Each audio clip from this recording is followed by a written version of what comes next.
Salut à tous et bienvenue dans cette nouvelle vidéo tirée du chapeau. Aujourd'hui un film qui est sans doute sorti des écrans aujourd'hui, mais que j'avais vu et que je voulais critiquer depuis un petit moment. Mais bon, étant donné que j'ai été sur un tournage pendant un mois, premier tournage de long métrage, donc je n'ai pas pu faire cette critique, je vous la fais tout de suite et je vous dis bienvenue dans La planète des singes, l'affrontement. La planète des singes, l'affrontement est un film de 2h11 réalisé par Matt Reeves qui est la suite de La planète des singes, les origines. Un film que j'avais plutôt apprécié et qui avait été une bonne surprise pour moi puisque je m'attendais vraiment à bien pire pour expliquer ce que pourrait être l'origine de La planète des singes. Donc là j'étais bien content pour ce film-là et ce deuxième me plaît aussi. Je vous explique pourquoi. D'abord le casting. Donc il y a Andy Serkis qui joue le rôle de César. Le singe meneur de son peuple et ancien héros du premier volume. Jason Clarke qui joue Malcolm, qui est le héros humain, qui lui n'est pas le leader des humains, mais plutôt ce qui pourrait représenter l'âme, le cœur, l'esprit de justice de l'humanité. Gary Oldman, qui est vraiment excellent dans ce film, joue le rôle de Dreyfus. C'est lui le leader des humains. C'est aussi celui qui malheureusement est tellement épris de sa volonté de faire survivre l'humanité qu'il veut la faire survivre même contre le reste de la nature, de la vie. Et il représente donc l'extrémisme de la survie. Keri Russell qui joue Ellie, qui est la femme de Malcolm.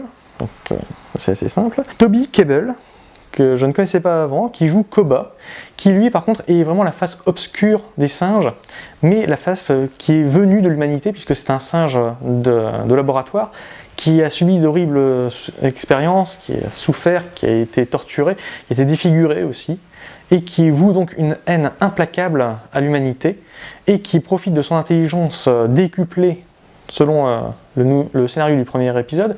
Je vous laisse le voir si vous ne l'avez pas vu, pour essayer d'assouvir toute sa soif de haine et de vengeance. Le film est très intéressant, mais pas tant au niveau cinématographique que ça, parce que la réalisation, quoique très intéressante, très bien faite, fluide et agréable, n'est pas vraiment une narration qui va au-delà de son récit. L'histoire est celle donc d'un groupe d'humains survivants de la grande pandémie qui avait donné l'intelligence aux singes, qui a besoin de l'énergie électrique d'un barrage hydraulique qui se trouve justement près du groupe de César. C'est donc la confrontation entre deux groupes, les singes qui s'élèvent et les humains qui essayent de ne pas s'abaisser. Et c'est là-dessus justement que le film porte un jugement assez intéressant, mais malheureusement peu cinématographique. Ça aurait été plus intéressant dans un livre à mon avis, comme dans le livre de base La planète des singes de Pierre Boulle.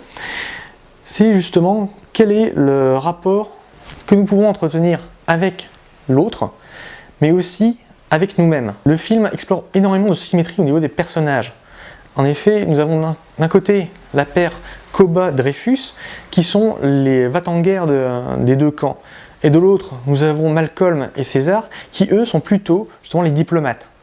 Mais en même temps, en faisant comme ça un jeu de miroir complet entre au moins ces quatre personnages, avec bien entendu des petits éléments en plus qui sont très intéressants, mais en fait on a plus une œuvre didactique qu'un véritable film de cinéma.